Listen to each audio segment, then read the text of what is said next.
Everyone, welcome back to my new blog. তো অন্য দিনের ব্লগ থেকে আজকের ব্লগটা একটু আলাদা বলতে পারো। এখানে দেখছো প্যাকিং চলছে, মা প্যাকিং করছে। তো কে আমাদের ছেড়ে কোথায় চলে যাবে, কার জন্য মা ব্যাগ গোছাচ্ছে, পুরো ব্লগটা দেখতে দেখো, দেখলে পুরোটা বুঝতে পারবে। ব্লগটা শুরু করেছিলাম আমি আগের দিন রাত থেকেই। আমাদের ডিনার কমপ্লিট। ডিনার করে এসে আমি আর ভাই কথা বলছিলাম। অ্যাকচুয়ালি ওই চলে যাবে পরের দিন ওয়েস্ট বেঙ্গল, ওখানে ও পড়াশোনার জন্য ওখানে এডমিশন নিয়েছিল। তার জন্যই একটু মন খারাপ। হঠাৎ করে ওর শরীরটা একটু খারাপ করেছিল, জ্বর ভাব, গলা ব্যথা, তার জন্য একটু গরম জলের ভাব নিচ্ছিল। আমি গরম জলটা করে দিয়েছিলাম, তো বসেছিলাম ওর সাথে। প্রতিদিন ওর 1টা 2টো যখন বাজে রাত, তখন ওর খিদে পায়। আর ওই দিনও বলছিল আমার খিদে পেয়েছে, আমি ডিম অমলেট খাবো। নিজেই করলো, আমাকে শুধু বলেছিল তুই একটু দাঁড়িয়ে থাকতো। আমি দাঁড়িয়েছিলাম, ও পুরোটাই করে। তখন রাত 2টো বাজে, তো ও ডিম অমলেট খায় আর আমাকেও খাইয়ে দিচ্ছিল। আমরা আবার দুজন কথা বলছিলাম। কারোর চোখে ঘুম নেই, কারণ ও চলে যাবে কাল। তো মন তো একটু খারাপ।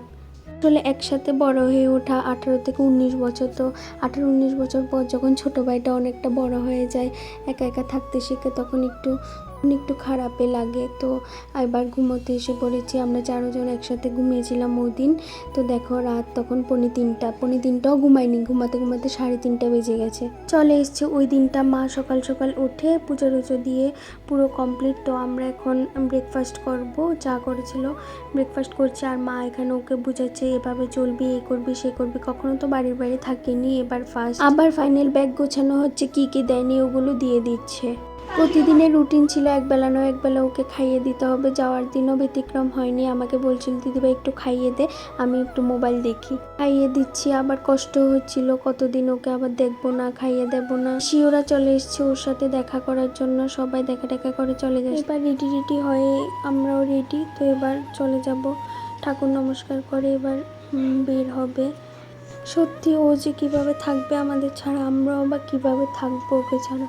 ভাই চলে যাওয়ার পর পুরো ঘরটা পুরো ফাঁকা, মানে মনে হচ্ছে যে ঘরে কেউই নেই।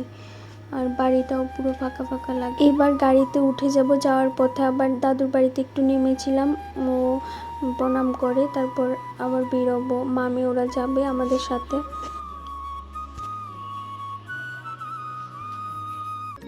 যাওয়ার পথে দেখো ত্রিপুরেশ্বরী মায়ের মন্দির রাস্তা থেকে দেখা যাচ্ছে। তো ও মায়ের দর্শন নিয়ে তারপর বের হব। চলো আমাদের সাথে মায়ের মন্দিরে।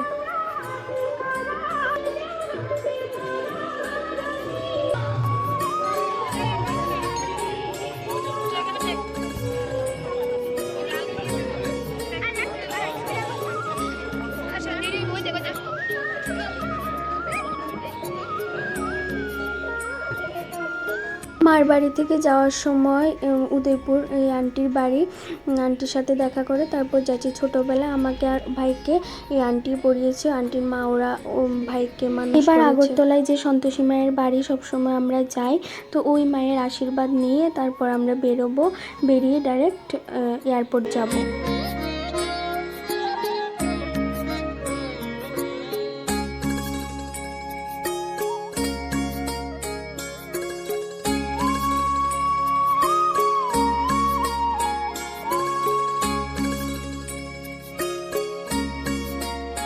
এইবার চলে এসেছি এয়ারপোর্ট।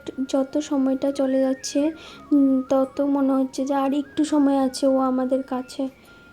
এতদিন সবাই একসাথে থাকার পর হঠাৎ ছিন্ন হয়ে যাওয়ার কষ্টটা এখন বুঝতে পারছি কীরকম হয়।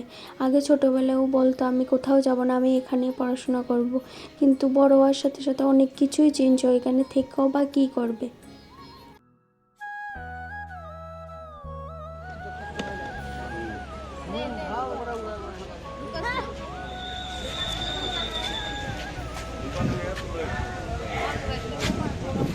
এবার আমিও ইমোশনাল হয়ে পড়েছিলাম, কারণ আমি ভাবতেই পারছি না কি ঘরে আমি ওকে ছাড়া কীভাবে থাকবো।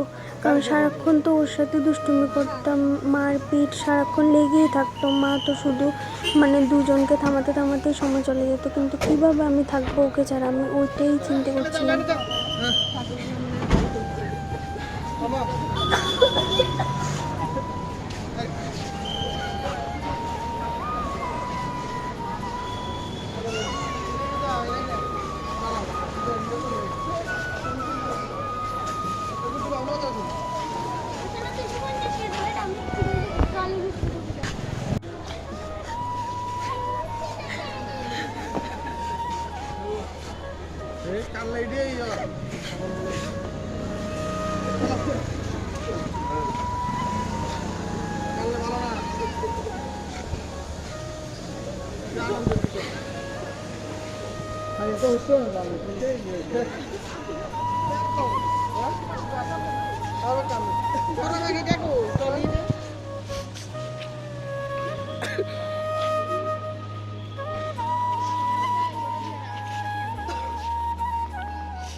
ওরাও এবার ভিতরে ঢুকে গেছে, ওদের তো আর দেখা যাবে না, তো আমরা এবার রওনা দিয়ে দিয়েছি ওখান থেকে।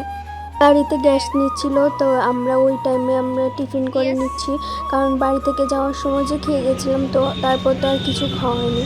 তো এখন টিফিন খাচ্ছি, টিফিন খেয়ে তারপর আবার বসেছিলাম শরণার্থীর মতো। দেখো তখন বাজছিল প্রায় 9:30, তো বসেছি, এখনও গাড়িতে গ্যাস নেওয়া হয়নি। তারপর আমরা আবার রওনা দিলাম বাড়ির উদ্দেশ্যে। বাড়িতে আস্তে আস্তে প্রায় 12টা বেজে গেছে। এয়ারপোর্টে গিয়ে তারপর ভাই আমাকে ছোটো ছোটো ক্লিপ দিল আমার ব্লগের জন্য, অ্যাড করার জন্য বলছিল, তা আমিও অ্যাড করে দিলাম।